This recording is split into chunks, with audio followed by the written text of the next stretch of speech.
Lori Ann, thanks for being with us this morning. Thank you What for was having the me. inspiration behind the book? The inspiration behind the book was I wanted to write a book because, let's face it, when we were reporting on the downward spiral of the financial system, it was awful. And I knew that there were opportunities out there where people were trying to make money. So I started working my Rolodex, calling the Wilbur Rosses of the world, if you will. And I realized that they were seeing pockets of opportunity. So I decided to sit down and give my access, so to speak, to readers out there who might normally not have the access that I have with Wilbur. So what were you trying to achieve or hope to accomplish in educating the public? What I hoped to achieve was to get into the mind of these leaders and get the how and why. It's the way that they do things and the way that they analyze a situation that makes them so unique. And I wanted to kind of tap into that knowledge. That way you or I or the reader can actually kind of maybe learn something from it and maybe glean whatever they're doing and maybe apply those strategies to their own businesses and their own investing styles. So you give investing advice or tips on stocks from the Rolodex that you had called?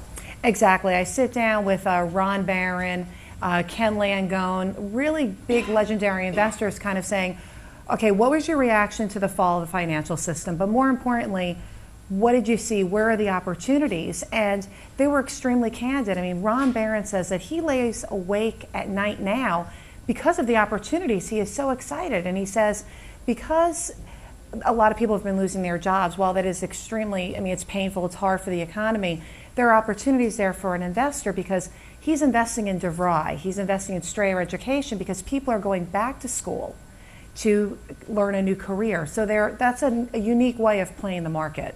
So do you think that the average investor can become the next Warren Buffett if applying these best practices? I wouldn't go that far, but I'm a firm believer, as you know, taking what Mr. Buffett says, you invest in what you know. Ken Langone, when I sat down with him, said he never got caught up in the financial crisis because he didn't invest in derivatives. He didn't invest in CDS because he didn't understand it. That's a profound comment because it takes a big person to say, listen, I don't understand something, I'm not going to go into it. So invest in what you know, and it's very simple, but it really does apply. So you've called the book a celebration of capitalism, and nowadays people aren't so keen on the connotation of that word. What did you mean by that statement? It's a celebration of capitalism because that's what our nation is built upon.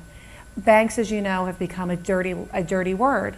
And we have to realize, but not all banks are bad. It was the greed and the ignorance and the arrogance of a few that really toppled everything.